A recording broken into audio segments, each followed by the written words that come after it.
Good morning. I didn't expect to be sitting down here again just a day after the last one I did this time of day.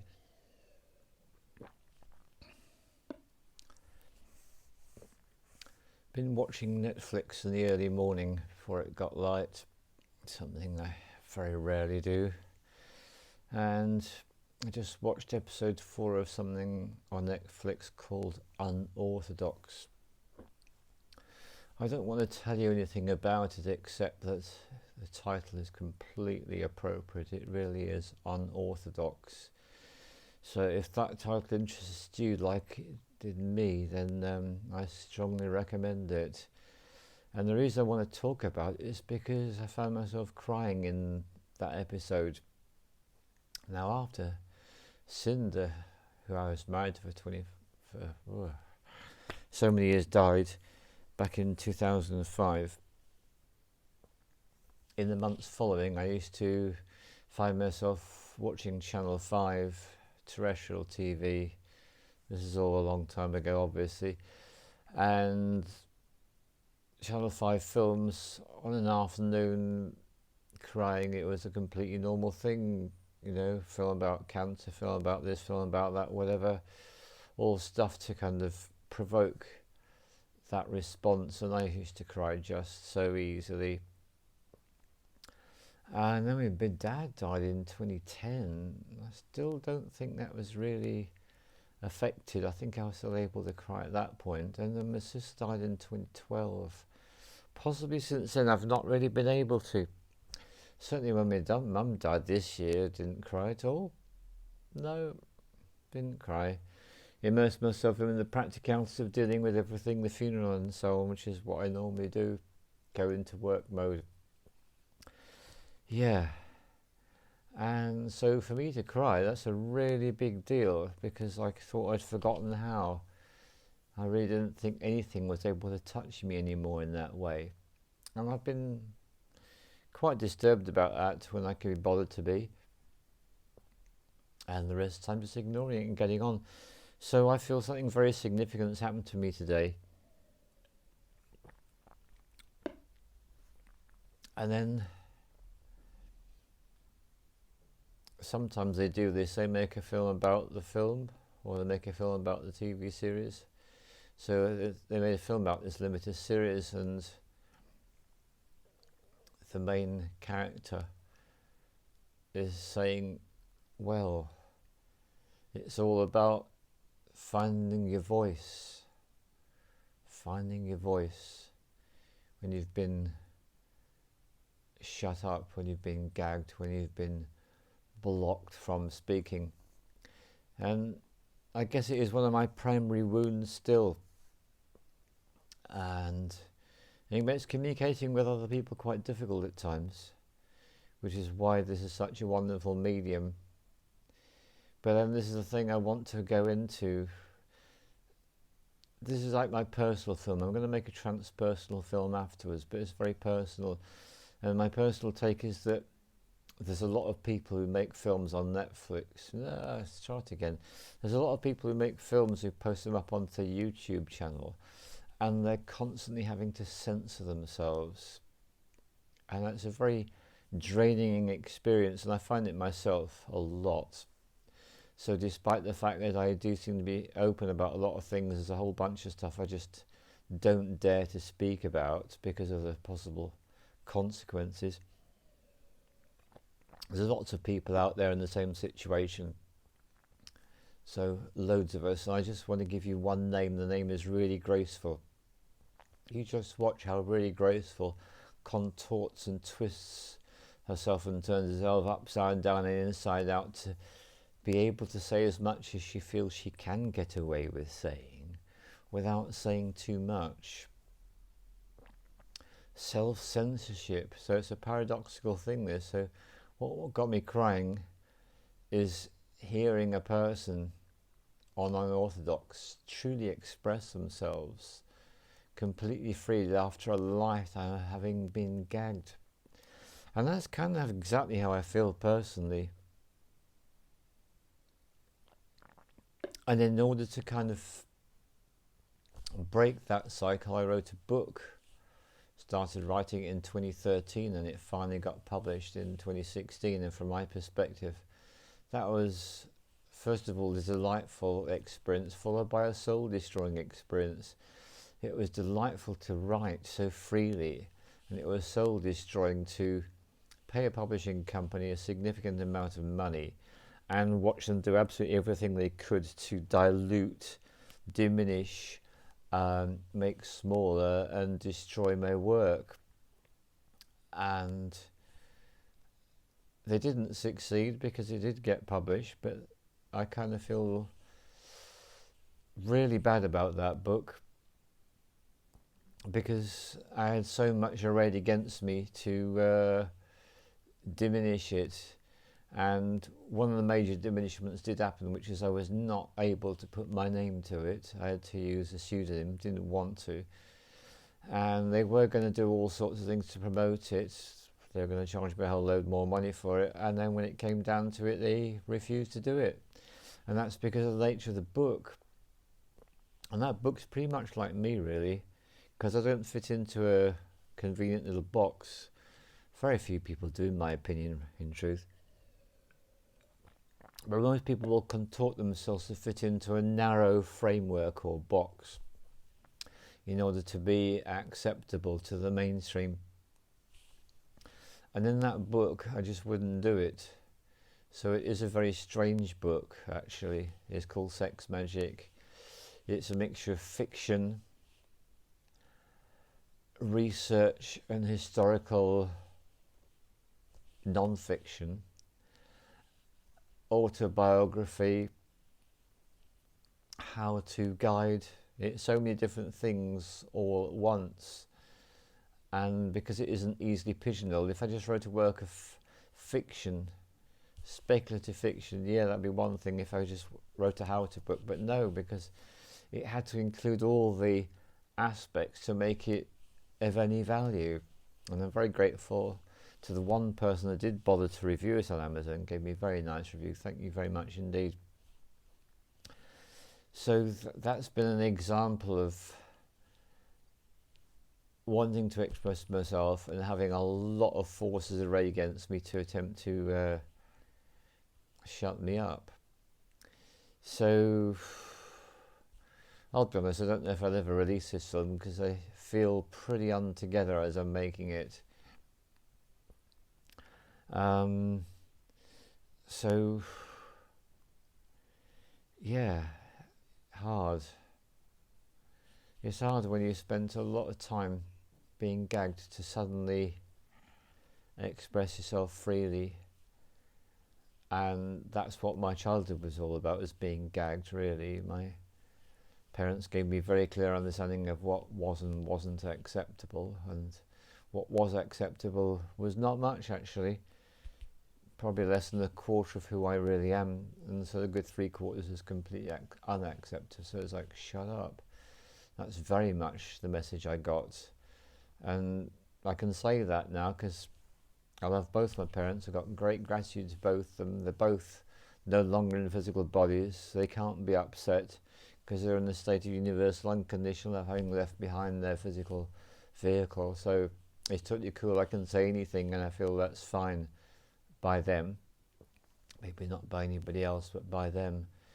Yeah, so that's it. In my childhood, I was very much gagged, shut up, and I was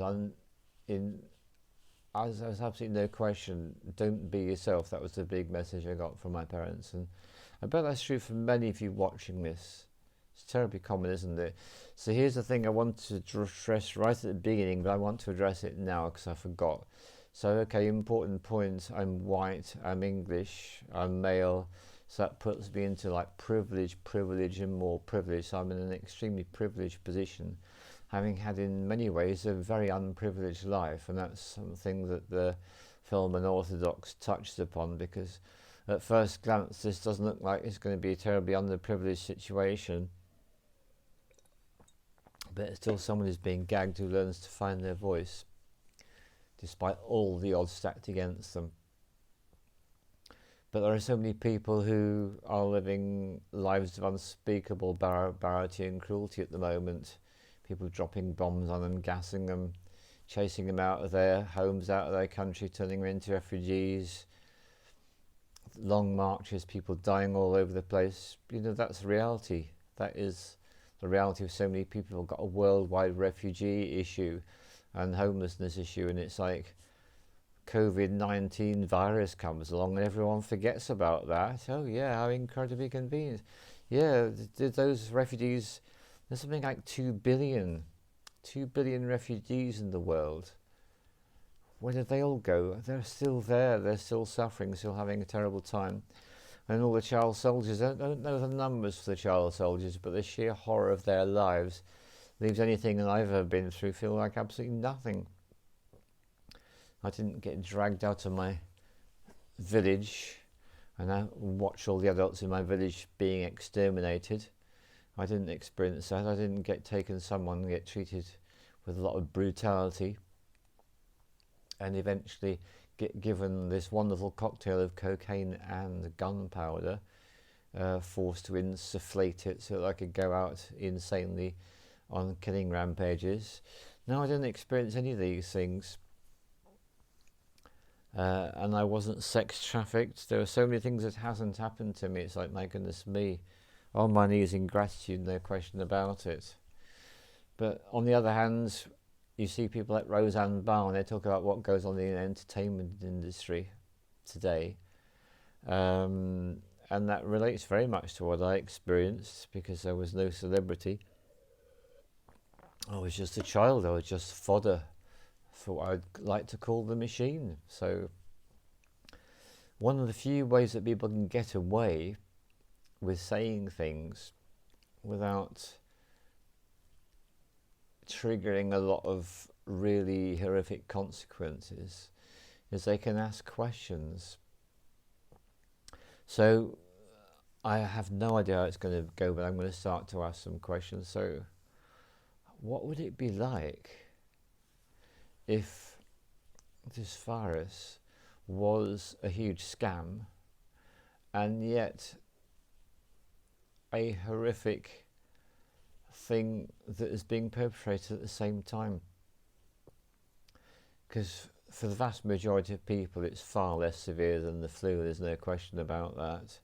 But for the minority that's over 70 that or have got seriously compromised health conditions, there is a possibility that the virus can turn serious and cause fatality. In other words, kill the person. And if that happens, it's possible they might end up dying the way my wife did, which was absolutely horrific, because she died as gradually her lungs filled up with fluids. So it's like drowning. She died by drowning in fluid in the lungs. That apparently, so I've been told, is the outcome if the COVID virus becomes fatal.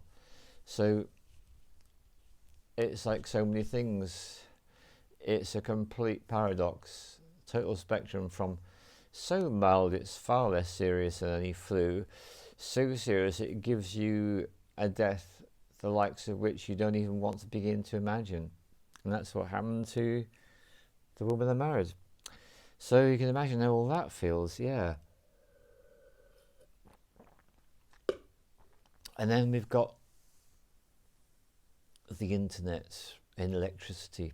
I made a whole film about electricity, so you can look at that if you're interested. But bottom line is, electricity, what a gift. Without it, I wouldn't be able to do this.